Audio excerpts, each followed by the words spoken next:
the invitation came as a surprise. "Let's go out tonight," my husband, Daniel, had said that morning as he sipped his coffee. His voice was casual, but his eyes flickered with something I couldn't quite place. I stared at him for a moment, the words not fully registering. It had been so long since we'd gone out together, just the two of us. Between work, doctor's appointments, and preparing for the arrival of our baby, life had become a routine of exhaustion and quiet sacrifices. "Are you serious?" I asked, trying not to sound too eager. "Of course. It's been a while, hasn't it?" He smiled, setting his mug down. "I figured we could use a night out." I felt a warmth spread through me, a rekindling of something that had been slowly dimming. Maybe he sensed it too, the distance that had grown between us, the unspoken words we tiptoed around. Maybe this was his way of fixing it. So I let myself believe. I let myself hope. That evening, I put on a dress that still fit over my growing belly, styled my hair, and even added a touch of makeup. When I walked into the living room, Daniel looked up from his phone, his eyes scanning me before he gave a small nod of approval. "You look beautiful," he said, though there was something distant in his tone. I pushed the feeling aside. Tonight was supposed to be special. The restaurant he chose was one of his favorites, a cozy little place downtown where the lighting was warm and intimate, and the air smelled of grilled steak and freshly baked bread. The hostess greeted us with a bright smile and led us to a table by the window. As I settled into my chair, I glanced at Daniel, who seemed unusually tense. "Everything okay?" I asked, unfolding my napkin. "Yeah. Just work stuff." He reached for the menu, avoiding my gaze. "Let's not talk about that tonight." That should have been my first clue. The evening went smoothly at first. We ordered our meals, clinked glasses, mine filled with sparkling water, of course, and talked about the baby's nursery, names we still hadn't settled on. For a little while, it felt like us again. Until she appeared. The waitress was young, with striking dark eyes and a confidence that made her presence known before she even spoke. She approached our table with a familiarity that set my nerves on edge. "Hey," she said, her voice light and playful as she looked at Daniel. "Didn't expect to see you here tonight." Daniel stiffened. His grip on his fork tightened just slightly before he forced a smile. "Yeah, well, special occasion." Her eyes flickered toward me, a quick glance, then back to him. "That's nice." There was something in her voice, something too knowing. She lingered a beat too long before finally asking, "Can I get you two anything else?" "No, we're good," I said before Daniel could speak. She gave him one last look before walking away, her hips swaying just enough to make it feel deliberate. I turned to Daniel. "Who is she?" "No one," he said too quickly. "Just a waitress." But the way he looked at her, that brief moment of recognition, of hesitation, told me otherwise. And the way she looked at him? Like she had a secret.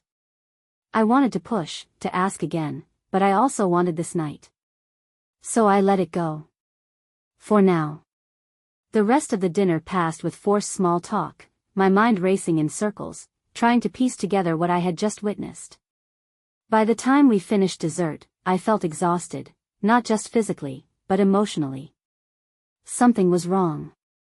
I just didn't know what. Yet. Later that night, back at home, Daniel went to take a shower, leaving his phone on the table. I wouldn't have checked. I wouldn't have even considered it. But then, a message lit up the screen. From her. "It's time for you to tell your wife that we've been sleeping together for a long time." My blood turned to ice. For a moment, I couldn't move. Couldn't breathe. I stared at the message, the words burning into my mind, shattering the fragile reality I had been clinging to. I placed a trembling hand over my belly, the life growing inside me, and the betrayal hit me like a physical blow. Daniel had been lying. Daniel had been cheating. And I was about to have his child. Everything I thought I knew about my marriage crumbled in that moment. And as the shower ran in the background, I realized something else. He had no idea I knew. And I wasn't going to let him see it coming. I sat frozen, my breath coming in shallow gasps as I reread the message. My fingers hovered over Daniel's phone, the glow of the screen illuminating the darkened living room like a beacon of betrayal. My heart pounded so hard I thought it might wake the baby inside me. We've been sleeping together for a long time. The words looped in my head like a broken record. Every second that passed, my world crumbled a little more. The warmth of our evening together, the fragile hope I'd let myself feel, it was all a lie.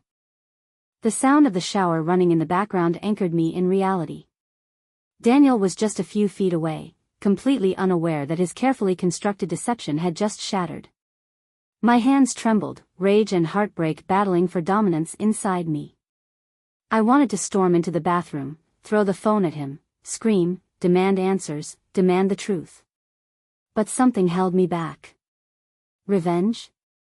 No, not yet. Clarity. I needed clarity. I took a shaky breath and quickly grabbed my own phone, snapping a picture of the message. Evidence. If I confronted him now, he'd deny it, spin his lies, manipulate me. I couldn't let him. I placed his phone back exactly where it was and forced myself to breathe. My mind raced with 1,000 questions. How long? Who else knew? Was I just the oblivious wife he mocked behind my back? The water shut off. I snapped out of my daze just in time to see Daniel step into the hallway, a towel wrapped around his waist, rubbing another through his damp hair. He barely glanced at me as he walked past, his phone still undisturbed on the table. "Hey," he said casually. "You heading to bed soon?" I swallowed the bile rising in my throat. "Yeah, in a bit." He nodded, stretching. "Tonight was nice, wasn't it?" "Nice? Nice?" My fingers curled into fists, nails digging into my palms. How easily he lied. How easily he smiled, as if nothing had changed. I forced a small, tight-lipped smile. "Yeah. It was." He yawned, completely at ease. "I'm exhausted. I think I'll head to bed." "Go ahead," I said softly. "I'll be up soon." Daniel disappeared into the bedroom, leaving me alone with my thoughts. I stared at his phone again, tempted to dig deeper, but I knew I'd already seen enough. The confirmation was there. I wasn't going to cry. Not yet. Instead, I pulled out my laptop. If Daniel thought I would be the clueless, heartbroken wife who'd beg him to stay, he was dead wrong. I opened a new document and started typing a list. Things I need to do before I confront him. Gather financial records, bank accounts, credit cards, any secret spending. Consult a lawyer, find out my rights, what I can and cannot do. Secure a place to stay if needed. Tell someone I trust, someone who can support me. Find out everything about her. Decide how and when to confront him. The more I typed, the more in control I felt. This wasn't just heartbreak, this was war. And I was going to be prepared. I shut my laptop and finally allowed myself to breathe. This wasn't over. Not by a long shot. Daniel had no idea what was coming for him. The next morning, I woke up before Daniel. I lay in bed, staring at the ceiling, my mind running through the list I had made the night before. Today was about preparation, gathering proof, securing my future, and ensuring that when I finally confronted him, I had the upper hand. I slipped out of bed as quietly as I could, tiptoeing to the living room where my laptop still sat open. The list stared back at me, a silent reminder of what I had to do. My first priority? Financial records. Daniel had always handled most of the bills. I never thought much of it, trusting that he was taking care of our household. Now, I couldn't afford to be naive. I logged into our joint bank account and scanned through transactions. My stomach twisted as I spotted unfamiliar charges, hotel bookings, expensive dinners, flights. All while he had told me he was working late, traveling for business. The betrayal cut deeper with every new revelation.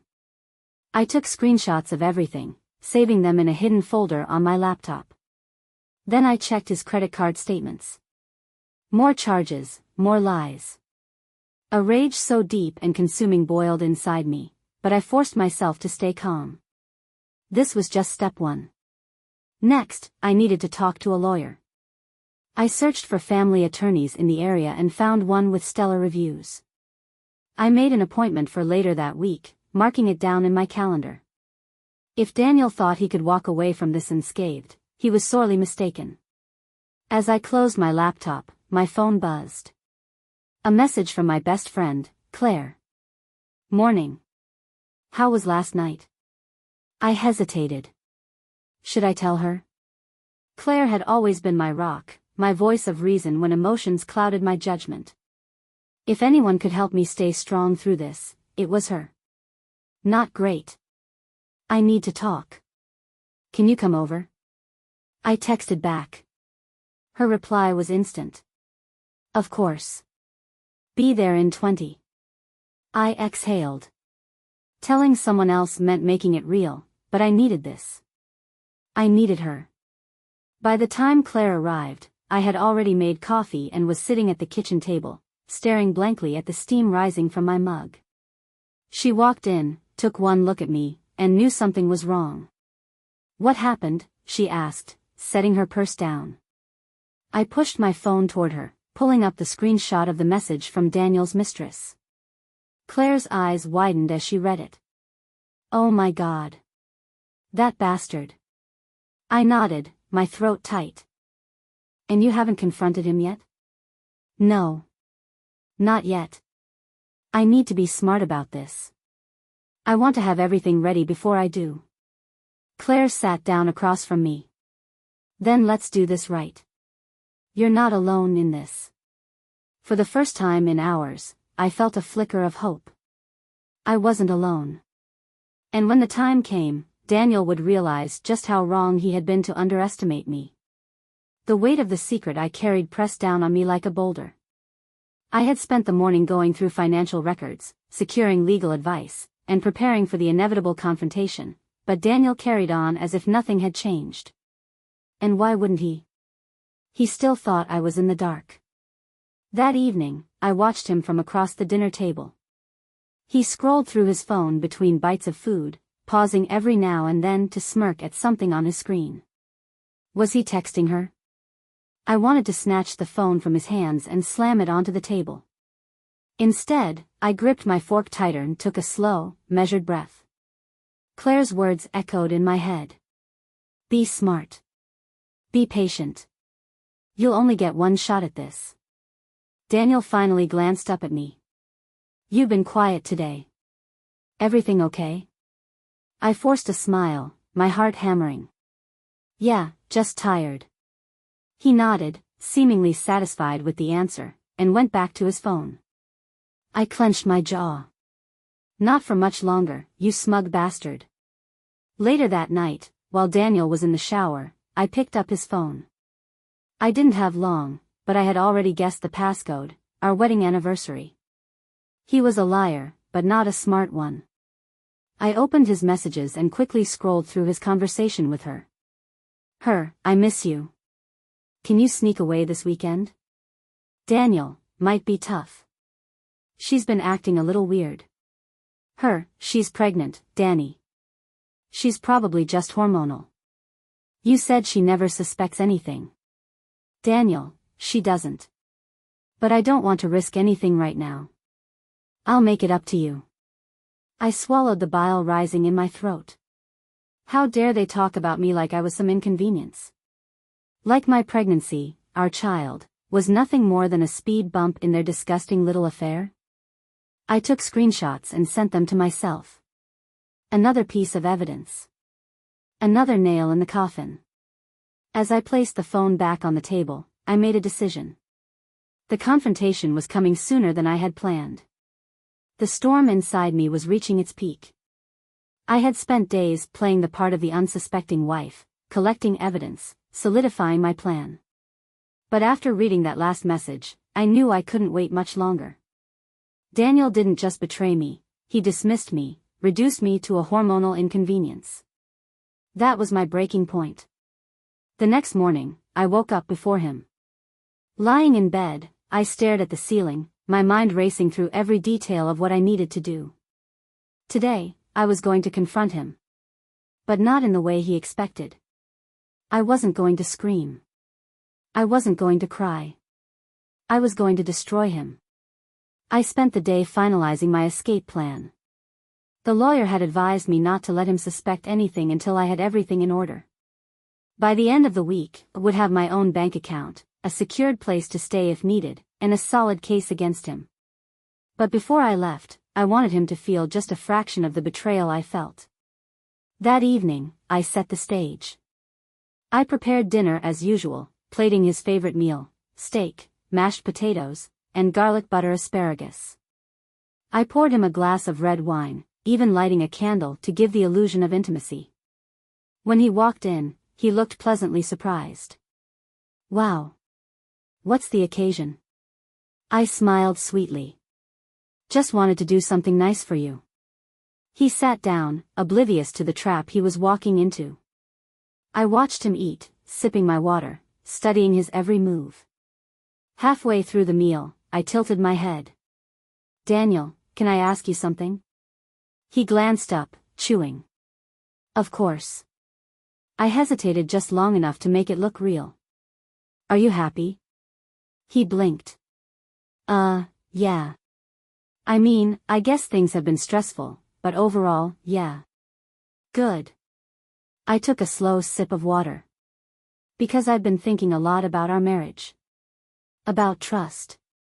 About honesty. Daniel shifted slightly. Okay. I placed my hand on my belly, watching his eyes flicker to the small swell. It's crazy, isn't it? That you can be with someone for years, share a life with them, and still, not really know them. His smile faltered. What are you getting at? I reached for my phone and, with one flick of my thumb, turned the screen toward him. The screenshots of his messages with her glowed in the dim candlelight. The color drained from his face. Is there anything, I said, my voice soft but deadly, that you'd like to tell me? He opened his mouth, then closed it. For the first time in our entire relationship, Daniel was speechless. I leaned back in my chair, savoring the silence. This was going to be fun. Daniel's fork clattered against his plate. His eyes darted from my phone to my face, searching for a way out. I could see his mind racing, scrambling for a lie, an excuse, a way to manipulate me like he always did. But this time, there was no way out. Where did you get that? He stammered. I tilted my head, letting the moment stretch, enjoying the way panic spread across his face. Does it matter? He swallowed hard, his hands gripping the edge of the table. Babe, listen, I can explain. I let out a soft laugh, shaking my head. No. You can't explain. Because there's nothing you could possibly say that would make this okay. I never wanted to hurt you, he blurted out, reaching for my hand. I pulled back like his touch burned. Oh, you never wanted to hurt me? I repeated mockingly. That's rich. So tell me, Daniel, what part of sneaking around and sleeping with another woman for months did you think wouldn't hurt me? He opened his mouth, then shut it, looking down at his plate like it held the answer to his problems. I took a deep breath, my voice steady. I know everything, Daniel.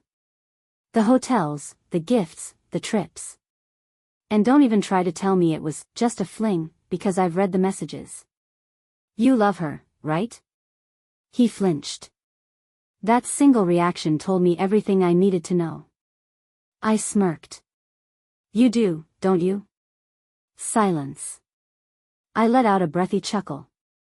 Wow. You really thought you were going to have it all, didn't you? A wife at home, carrying your child, and a mistress on the side, feeding your ego. How convenient for you. His jaw clenched. It wasn't like that. Oh, wasn't it? I pulled my phone back, scrolling down to another screenshot. She doesn't suspect anything, Danny. You said she never does. I looked up at him, my face cold. That's funny. It sounds exactly like that. He exhaled sharply, running a hand through his hair. Look, I screwed up, okay? But we can work through this. I laughed, actually laughed. Work through this?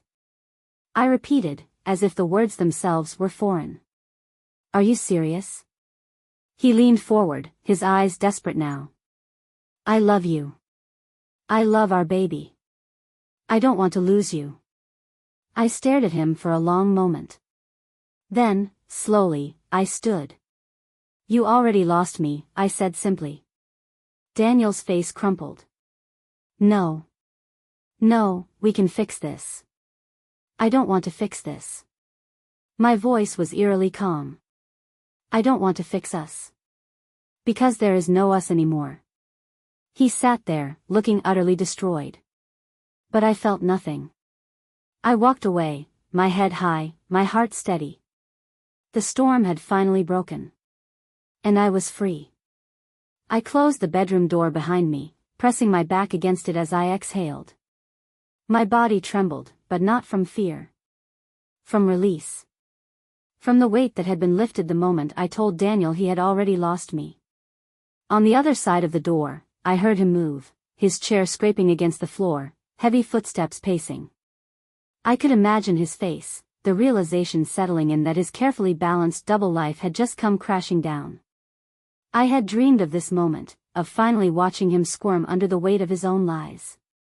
But now that it had come, I felt empty. No satisfaction. No relief. Just the quiet acceptance that our marriage had ended the moment he chose her. I crossed the room, sitting on the edge of the bed. My hands rested on my belly, feeling the faint movements of the life growing inside me. It's not just me anymore. I had a child to think about. A future to protect. A knock at the door. I closed my eyes, steadying my breath. What? A long pause. Then, can we just talk? I let out a short, humorless laugh. We just talked, Daniel. I think we're done. I didn't mean for it to happen like this. His voice cracked, and I could hear the raw desperation in it. I swear, I never wanted to hurt you. I rolled my eyes, standing up and opening the door just enough to look at him. His face was pale, his hair still messy from where he'd run his hands through it. You keep saying that, I said, my voice quiet but firm. But the truth is, Daniel, you didn't care if you hurt me. You only care that you got caught. His lips parted like he wanted to argue, but for once in his life, he had nothing to say. I stepped back and crossed my arms. So here's what's going to happen. I'm meeting with my lawyer tomorrow. I'll be filing for divorce. And I suggest you start looking for a new place to live, because you're not staying here. His face twisted in pain. You can't just. I can, I cut him off. And I will. Silence stretched between us. Finally, Daniel sighed, rubbing his face. Please, just, don't do this in anger. Let's take some time. We have a baby coming. Maybe we can go to therapy. I held up a hand. Stop. He shut his mouth. I met his gaze head on. You want me to take time? To forgive? To pretend this thing with her was just a mistake? I shook my head. That's not going to happen. Tears welled in his eyes, but I didn't care. I turned and picked up the envelope I had prepared earlier that day, the folder containing copies of his messages, the financial records, and all the evidence I had gathered. I shoved it against his chest. You have one choice, Daniel, I said coldly. Leave now on your own, or I'll make you leave. His fingers gripped the folder, his expression defeated. He knew. He had already lost. Daniel opened his mouth one last time, but I didn't wait to hear whatever pathetic excuse he had left. I turned and walked away. And this time, I didn't look back. Daniel didn't leave that night. I heard him moving around, slamming cabinets, pacing like a caged animal. But I didn't care. I locked the bedroom door, curled up on my side, and let the exhaustion finally take over. When I woke up the next morning, the house was eerily quiet. For a moment, I thought maybe he had already left. Maybe he had finally accepted the reality of what he had done. But then I walked into the kitchen and found him sitting at the table, his head in his hands. A half-empty cup of coffee sat in front of him, untouched. He looked up when he heard me. His eyes were bloodshot, his face hollow. "Did you even sleep?" I asked, my voice devoid of sympathy. He exhaled heavily. "No." I grabbed a glass from the cabinet, filled it with water, and leaned against the counter as I watched him. "I don't know how to fix this," he admitted quietly.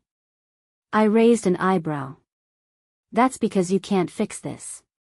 He flinched, but I didn't care. I set my glass down, crossing my arms. "Have you started looking for a new place?" He let out a bitter laugh. "You're really kicking me out." "I told you I would." Silence. He ran a hand down his face. "Can I at least stay until I find somewhere?" I narrowed my eyes. "You mean so you can keep seeing her while sleeping under my roof?" I scoffed. "Not a chance." His jaw clenched, but he didn't argue. He knew better. I walked over to the counter and picked up a set of papers I had printed the night before: rental listings, storage units, moving services. I slapped them onto the table in front of him. "You have 2 days," I said, my tone leaving no room for negotiation. "Find somewhere, pack your things, and go." His eyes flickered to the papers, then back to me. "And if I don't?" I smiled, but there was nothing kind in it. "Then I'll have my lawyer handle it. And trust me, Daniel, you don't want that." He stared at me for a long time, the weight of my words sinking in. Finally, he nodded. 2 days, he muttered. "Got it." I didn't say another word. I just turned and walked away, leaving him to sit in the ruins of the life he had destroyed. The first day passed in a blur. Daniel barely spoke to me, which was just the way I wanted it. I could hear him on the phone, making arrangements, but I didn't care where he was going or what his plans were. I spent the day focusing on myself, on my future, on my baby. I confirmed my meeting with the lawyer, set up my own bank account, and started making plans to change my life without him. But then the second day came. And Daniel was still here. I walked into the living room that morning and saw his half-packed suitcases sitting by the door. But instead of packing, he was sitting on the couch, staring blankly at the wall. My patience snapped. "Why are you still here?" I demanded. He looked up at me, his expression tired. I need more time." I folded my arms, my jaw tightening. "No, you don't." "I can't find a place yet," he tried, running a hand through his hair. "I just need a little longer." I let out a humorless laugh. "Oh, now you need more time? Where was that consideration when you were sneaking around behind my back? Where was that patience when you were planning trips with her?" His face twisted. "It's not that simple, okay?" "Yes, it is," I snapped. "You had 2 days. That was already more than you deserved. You don't get to sit here and drag this out just because you're finally realizing what you lost." He swallowed hard. Save it," I cut him off. "I gave you an option, leave on your own, or I'd make you leave." I walked over to the coffee table, grabbed my phone, and started dialing. "Who are you calling?" he asked, panic creeping into his voice. I met his gaze, cold and steady. "A locksmith. And if you're not gone by the time they get here, the police." His eyes widened. "You wouldn't." I raised an eyebrow. "Try me." Silence stretched between us. Then, finally, he exhaled and stood up. "Fine," he muttered, grabbing his suitcase. "I'm going." I didn't watch as he hauled his things out the door. I didn't say goodbye. And when the door finally clicked shut behind him, I let out the deepest breath I had ever taken. For the first time in a long time, I was free. The silence in the house felt different now. It wasn't heavy or suffocating, it was peaceful. Daniel was gone. I stood in the middle of the living room, staring at the door he had walked out of for the last time. I half expected to feel sadness, to feel the crushing weight of everything I had lost. But instead, all I felt was relief. I ran my hands over my belly, whispering softly, "It's just us now, baby." For the first time in weeks, I smiled. That night, I slept better than I had in months. No more tossing and turning, no more waking up to check if Daniel was beside me. No more wondering if he was texting her while I lay next to him. In the morning, I brewed myself a cup of tea and sat by the window, watching the sunrise. My phone buzzed, a message from Claire. "Claire, is he gone?" "Me, gone." "Claire, how do you feel?" I thought for a moment before typing my response. "Me, like I can finally breathe again." She sent back a string of heart emojis, followed by, "Let's celebrate soon. Just us girls." I smiled. Yes. A fresh start. Over the next few weeks, I focused on rebuilding. I met with my lawyer, finalized the divorce paperwork, and started making plans for my future. I decorated the nursery, picked out baby names, and allowed myself to dream again. There were moments of sadness, of course. Moments where I mourned the life I thought I had, the man I thought Daniel was. But each time doubt crept in, I reminded myself, he wasn't who I believed he was. And I deserve better. And I did. One evening, as I sat on the couch with my tea, I heard a soft knock at the door. My heart raced for a split second, a ghost of old fears creeping in. But I shook it off. Daniel was gone.